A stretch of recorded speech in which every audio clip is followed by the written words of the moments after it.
नब्ज पे आप हाथ रखेंगे तो नब्ज में आपकी नब्ज बिल्कुल हड्डी के साथ जाके लगी होगी, आपको फील ही नहीं होगा कि आपकी पल्स चल रही है कि नहीं चल रही, और आपका ब्लड प्रेशर लो होगा, लेकिन बॉडी आपकी बड़ी मोटी ओबीस होगी, खून की शदीद कमी होगी आपके अंदर।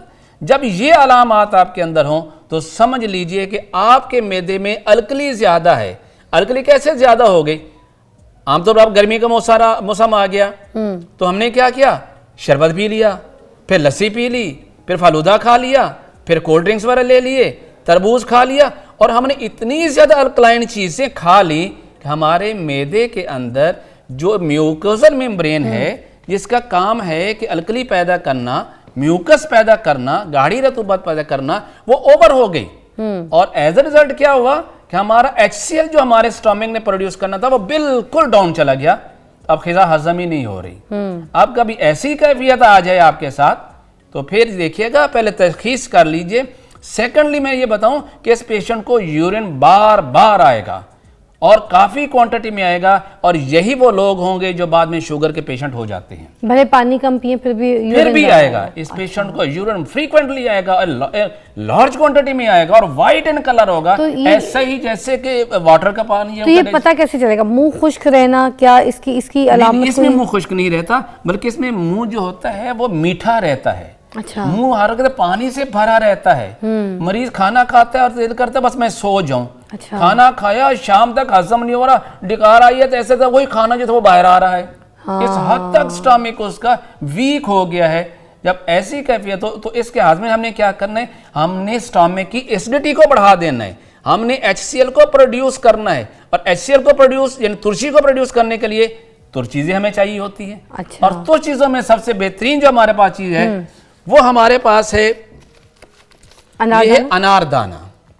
आपने 100 ग्राम ये अनारदाना लेना है, और आपने इसके साथ 100 ग्राम राई है असली वो लेनी है, और 100 ग्राम ही आपने इसके साथ दारचीनी लेनी है, गोल वाली जी, गोल वाली। ये 3 चीजें बराबर वजन में ले लीजिए और इसको पाउडर कर लें, और चाय वाली आधी चम्मच सुबह दोपहर रात खाना खाने के बाद लीजिए। लेकिन फिर कहूंगा कि अब आपने ग़िज़ा को भी चेंज कर देना है।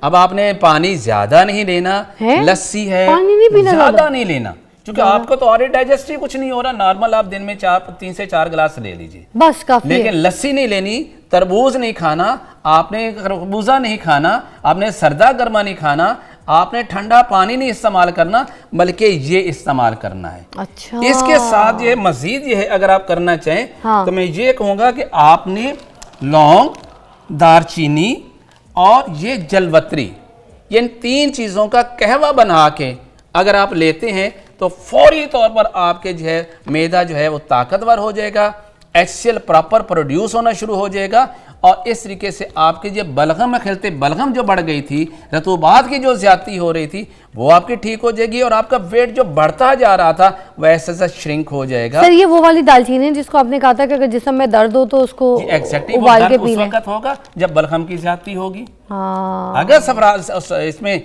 HCl बढ़ा हुआ है यानी आप तो उसका ये फायदा नहीं देगी बल्कि इसको और बढ़ा देगी। गोल वाली जी। जैसे ये मैंने ये लौंग 3 चीजें बराबर वजन में लीजिए, और चाय वाली आधी चम्मच का कहवा बनाइए और उसको पी लीजिए। ठीक है। अब अच्छा, अब दूसरी जो अलामत होती है दूसरा ये है कि जब मैदे के अंदर जैसे बताया HCl पर हाजमा करे, लेकिन अगर हमने बहुत सारी चटपटी चीजें खा ली, फास्ट फूड हमने ले लिया, सुबह अंडे फ्राई करके खाने शुरू कर दिए, गोश्त भून के खाना शुरू कर दिया, चने करारे खाने शुरू कर दिए, अचार वगैरह खाने शुरू कर दिए, तो नतीजा क्या होगा, तुर्शी बहुत बढ़ गई। सर रुक जाए, अब ये खाने शुरू कर दिए, खाने तो दें, थोड़ी सी ब्रेक ले लें, मजा आ रहा है, अचार अच्छा है। Welcome back, watching morning with Fiza. ये हकीम इसहाक साहब हमारे पास मौजूद है और हमें मैदे के हिसाब से बता रहे हैं कि कौन कौन से सिम्टम्स जो हैं उनके लिए कौन कौन सी ट्रीटमेंट होती है। तो यहाँ पे रेमेडीज बता रहे हैं, एक बता चुके हैं, हम दूसरी जो आप बता रहे थे वो किस हिसाब की? जब आपके मैदे में तेजाबियत बढ़ जाएगी तो नतीजा क्या, आप नब्ज सबसे पहले देखेंगे क्या होगा, नब्ज आप देखेंगे, नब्ज हवा से भरी होगी, आप हाथ रखेंगे तो नब्ज बाउंड करेगी आपकी उंगली को और बड़ी पावरफुल होगी, चारों उंगलियां तक आएगी और ताकतवर होगी, पेट में हवा भरेगी और निकलने का नाम नहीं लेगी। दिल करेगा किसी तरह हवा खारिज हो जाए, डिकार आ जाए, किसी वजह से डिस्चार्ज हो जाए, नहीं होगी और पेट हवा की तरह ढोल बंक की तरह भर जाएगा। जबान में क्या होगा, दरमियान से वाइट होगी, किनारों से बिल्कुल जो है रेड कलर की होगी। आंखें देखेंगे इस पेशेंट की तो आपको बिल्कुल उसमें जब धुंधला सा यानी मिट्याली सी आंखें होंगी, शफाफ नहीं होंगी। मजीद जब आप देख उसके मुंह का जायका पूछेंगे, वो कहेंगे मेरा मुंह का जायका तुर्श रहता है, खट्टा रहता है। और ऐसे मरीज़ का जो है वो इनमें तेज़ाबियत बढ़ गई होती है, इनमें HCl बढ़ गया होता है, इसके अंदर कैल्शियम बढ़ गया होता है, इसमें खून का लेवल, खून की नालियां तंग हो रही होती हैं। यही मरीज़ बाद में चल के प्रॉपर इलाज ना करें तो ये पेशेंट हार्ट के पेशेंट हो जाते हैं। ये पेशेंट जो है बाद इतनी इनके अंदर कब्ज़ हो जाती है कि ये लोग चल के आगे बवासीर के पेशेंट हो जाते हैं। इसलिए इसके लिए क्या करना है, जब आपके जिस्म में ठंडक बढ़ जाए, सर्दी और खुश्की बढ़ जाए, तेज़ाबियत बढ़ जाए, तो खुदारा ऐसा ना कीजिए कि ठंडे दूध पीना शुरू कर दें, लो जी जलन ख़त्म हो गई, तेज़ाबियत ख़त्म हो गई। नहीं, यहाँ हरारत चाहिए, आपकी बॉडी को हरारत चाहिए। आपके बॉडी के अंदर थोड़ा सा सर वो दूध सोडा पी सकते हैं? नहीं पिएंगे, उससे वक्ती तौर पे आपकी एसिडिटी डाउन हुई, बट आपके स्टमक डिस्टर्ब हो जाएगा। अब हरारत पैदा कर दें मैदे के अंदर तो ये सारे सिम्टम क्लियर हो जाएंगे। और एक ऐसा नुस्खा जो मैं 35 साल से यूज करवाता हूँ और मनों के हिसाब से इस्तेमाल करवाया, हाजमे का बेहतरीन नुस्खा है। वो क्या है? और वो उसके अज्जा में आपको बताता हूँ। ये अज्जा बराबर वजन में लेने हैं। आपने लेना है पुदीना, खुश्क मिलेगा पंसारी से। दूसरा आपने लेना है रेवंद खताई। रेवंद खताई ये भी जड़ी बूटी होती है। दूसरी ये लेनी है। तीसरी आपने लेना है सुंड लेना है, ये खुश्क अदरक होता है। चौथी चीज़ आपने लेनी है ये गंधक आंवला सार। ये वो गंधक है जो एडिबल है, जो खाई जा सकती है, इसका कोई साइड इफेक्ट नहीं है और उन लोगों के लिए खास बेहतर है जिनके मैदे में एसिडिटी है, जिनका ब्लड का पीएच लेवल लो चला गया है। इसके बाद आपने इसमें ये चख सकते हैं? नहीं, ये नहीं चखेंगे आप। क्यों? आपने कहा नहीं, आप खा सकते हैं, बट इसका टेस्ट कुछ नहीं है, ये टेस्टलेस है। देखो ना, पहली मर्तबा जिंदगी में देखिए येलो कलर की गंधक आंवला सा। गंधक आंवला। फिर आपने इसमें डालना है नमक, सोडियम क्लोराइड। ये आपने लेना है, ये हमारा जो खेड़ा नमक है, ये लाहौरी नमक है, वो ही लेना है आपने। कोई और समुद्री नमक या कुछ और नहीं लेना, ये लेना है। नहीं, थोड़ा सा जस्ट टेस्ट कर ली, टेस्ट तो है ही नहीं इसका। और इसके साथ आपने लेना है ये सोडा बाइकार्ब, जिसे मीठा सोडा कहते हैं। इसमें आप फिर डालेंगे नुशादा ठिकरी कहते हैं इसको। इसके साथ आपने डालना है इसमें मग्गा, ये भी लॉन्ग पेपर है, काली मिर्च की एक नस्ल होती है, इसको ये डालना है। फिर आप इसमें डालेंगे सौंफ, ये अच्छी वाली लेनी चाहिए, पुरानी नहीं होनी चाहिए। और फिर आप इसमें डालेंगे काली मिर्च। तो ये नुस्खा जो है बराबर वजन में सारे अज्जा, अच्छी तरह इसे नोट कर लीजिए। जिन लोगों को खाना खाने के फौरन बाद पेट में हवा भर जाती है और हवा पेट ये ढोल की तरह कस जाता है, वो खारिज नहीं होता। जिनका कोलेस्ट्रॉल बढ़ा हुआ है, जिनका यूरिक एसिड बढ़ा हुआ है, खून की नालियां तंग होने की वजह से जिनका ब्लड प्रेशर बढ़ा है, उनको ये नमक नुकसान नहीं देता। लेकिन फिर भी एहतियात कीजिए, अगर नमक नहीं अगर जाए तो आप नमक निकाल लीजिए, लेकिन अब मिजाज को ज़रूर देखिए। तेज़ाबियत वाले मरीज़ के लिए नुस्खा हाजमे के लिए बहुत अच्छा है। सर और कौन से ऐसे मसाइल होते हैं मैदे के जो आपको लगता है? मैदे का एक मसला होता है, कुछ लोगों को खाना खाया, इजी खाना खा लिया, लेकिन 1.5 घंटा गुजरा तो उनके मैदे के अंदर गैस बनना शुरू हो गई।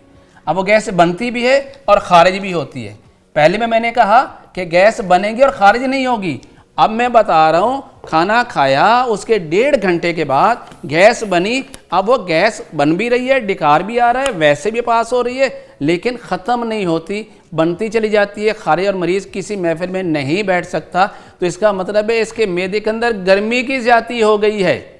पहले मैंने बताया रतूबत की ज़्यादती, फिर मैंने बताया यहाँ पर खुश्की और तेज़ाबियत की ज़्यादती, और तीसरा बता रहा हूँ कि जब आपके मैदे के अंदर हरारत की ज़्यादती, सफरा की ज़्यादती, गर्मी खुश्की बढ़ जाती है, तो फिर आपने कौन सा नुस्खा लेना है। इस मरीज़ का ब्लड प्रेशर हमेशा ज़्यादा होता है। अच्छा, मैं ये नुस्खा भी बता जी। हाँ। जिनको हरारत ज़्यादा होती है, उनके खून की नालियां के जो अंदर ल्यूमेन होता है, सोजिश की वजह से तंग होता है, हमने उस सोजिश को उतारना है, मैदे की सोजिश को उतारना है, तो ये ठीक हो जाएंगे। यहाँ पर हरारत की वजह से रतूबात खुश्क हो रही होती हैं, हमें यहाँ रतूबात पैदा करने वाली दवाइयाँ देनी है। तो उसमें हमने क्या देना है, हमने सबसे पहले लेना है जीरा सफ़ेद, दूसरे नंबर पर हम लेना है तुख्मे कासनी, ये कासनी के बीज होते हैं, इसी नाम पे मिलेंगे। तीसरे नंबर पर हम लेंगे यहाँ पर ये है सोडा बाइकार्ब यानी मीठा सोडा। या चौथे नंबर पे हम लेंगे कंवल के फूल, ये गोले कंवल इस नाम से पंसारी से मिलेगा। ये जो कंवल जो होता है उसी का फूल है, उसका फ्लावर है, ये ड्राई किया हुआ है।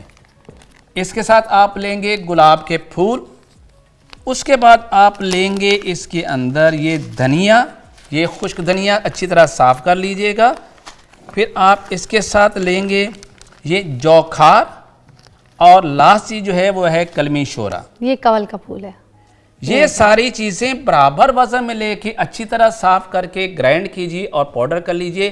तो वो लोग जिनको खाना खाने के बाद पेट में गैस होती है और 1.5 घंटे बाद होगी, फौरन नहीं होगी, और साथ ही खारिज होना शुरू हो जाती है, ऐसे मरीज का मुंह का ज़ायका या तो चरीरा होगा या नमकीन होगा। ऐसे मरीज की नब्ज़ जब देखेंगे तो ना तो वो हड्डी के साथ नीचे होगी, ना ऊपर बल्कि दरमियान में होगी, लंबी भी होगी, पतली भी होगी और तेज तेज चलेगी। इस मरीज के सबसे बड़ी पहचान क्या है?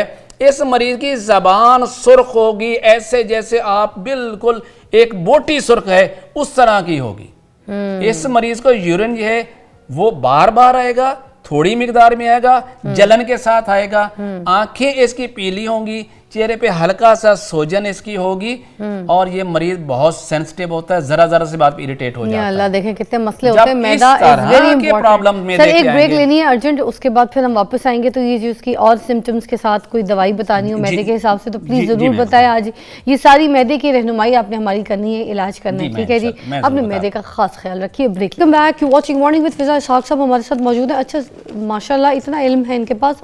मैं ब्रेक पे भी जब चली जाती हूँ तो मैं इनके साथ सिर्फ चीज़ों के बारे में जो है ना इल्म हासिल कर रही होती हूँ, और ये इल्म आपके पास होना चाहिए। हर इंसान हासिल कर सकता है, थोड़ा बहुत तो कर सकता है। देखिए कितनी डिटेल में जाके हम अपने प्रोग्राम में आपको समझा रहे होते हैं कि कौन कौन से साइंस और सिम्टम्स होते हैं आपकी बॉडी में, जिस तरीके से आपको पता चल सके कि किस मर्ज का कैसा इलाज है। अब मैदे के ही हिसाब से इन्होंने अब यहाँ पर कितने सिम्टम्स वाले मैदे के जो है ना अमराज यहाँ पे बता दिए आपको। मगर हम भी अगर जो बाहर कहीं देख रहे होते हैं और सुन रहे होते हैं, और या फिर हम सोशल मीडिया पे देख रहे होते हैं, एक चूरन बना के एक साहब जो है वो बेच रहे होते हैं और वो कहते हैं मैदे के लिए सबसे बेस्ट है। भाई मैदे के लिए एक चूरन कैसे हो सकती है? इतने डिफरेंट शेड है। सर क्या कहेंगे इस बारे में? ये इसीलिए तो तिब का बेड़ा गर्क हो गया ना। जब हमने मरीज की तशखीस ही नहीं की, क्या उसके अंदर अल्कली बढ़ गई थी, क्या उसके अंदर एसिड बढ़ गया था, क्या उसके अंदर सोडियम बढ़ गया था, किस मरीज को क्या प्रॉब्लम थी, उसका नुस्खा उसके मिजाज और नब्ज से तशखीस करने के बाद तजवीज़ करेंगे। तो फिर सारे जिंदगी हाजमे के चूरन नहीं खाने पड़ेंगे, चंद दिन दवाई खाएं और आप बिल्कुल ठीक हो जाएंगे। आपने तो अपने मर्ज का इलाज कर दिया, मसले बता दिए। एक मैदे को लेके कितने तरीके के बीमारी बता दी एग्जैक्टली। इससे अभी हम बात करते हैं कि मैदे का अल्सर। मैंने देखा मेरे पास पेशेंट आते हैं कि वो बेचारे 10-10 साल 20-20 साल से मैदे के कैप्सूल खा रहे हैं। क्या होता है जी? मैदे में अल्सर है, ठीक नहीं हो रहा, इसलिए कि आपको पता ही नहीं है कि मैदे का अल्सर क्या होता है। मैदे का अल्सर वैसे होता क्या? मैं बताता हूँ। सबसे पहले मैं ये बताऊं कि मैदे में दो चीजें अल्लाह ताला ने पैदा की हैं। एक एसिड पैदा किया है, और वो एसिड चूंकि हम जो बोटी कच्ची भी खाते हैं उसको खा जाता है, गसम गए। फिर हमारा मैदा क्यों नहीं डाइजेस्ट हो रहा? कि अल्लाह ने वहां पर एक म्यूकोसल मेम्ब्रेन बनाई है जो कि म्यूकस प्रोड्यूस करती है, एक बलगमी मादा पैदा करती है जो अल्कलाइन इन नेचर होती है, जो उस एसिड को जो है स्टमक को डिस्टर्ब नहीं करने देती। लेकिन जब मैंने से बताया हम बाजार के खाने चटपटे खाने खाते जा रहे हैं और नतीजा क्या? एसिड बढ़ता जा रहा है और अल्कली कम होती जा रही है। एक वक्त आएगा यही एसिड आपके स्टमक को खाना शुरू कर देगा और स्टमक में जख्म कर देगा। इसको हम कहते हैं अल्सर।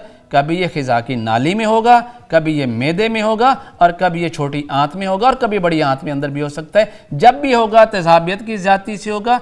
अब हम इसके लिए क्या करेंगे? इसके लिए हमने अल्कली को पैदा भी करना है और हरारत को भी पैदा करना, दो चीज़ें साथ लेके चलेंगे ताकि तेजाबियत भी ख़त्म हो जाए और अल्कली जो कम होगी अब वो भी जो प्रोड्यूस होना शुरू हो जाए और एसिड की प्रोडक्शन टोटली तौर पे अंडर कंट्रोल हो जाए। उसको आप किस तरीके उसके लिए हमारे पास बड़ा ही शानदार नुस्खा है। मैंने हज़ारों मरीजों पे इस्तेमाल करा, अल्हम्दुलिल्लाह चंद दिनों के अंदर उनका अल्सर है वो बिल्कुल ठीक हो जाता है। उसमें करना क्या है? एक तो लेना है आपने ये मलट्ठी, बड़ा सादा सा नुस्खा है।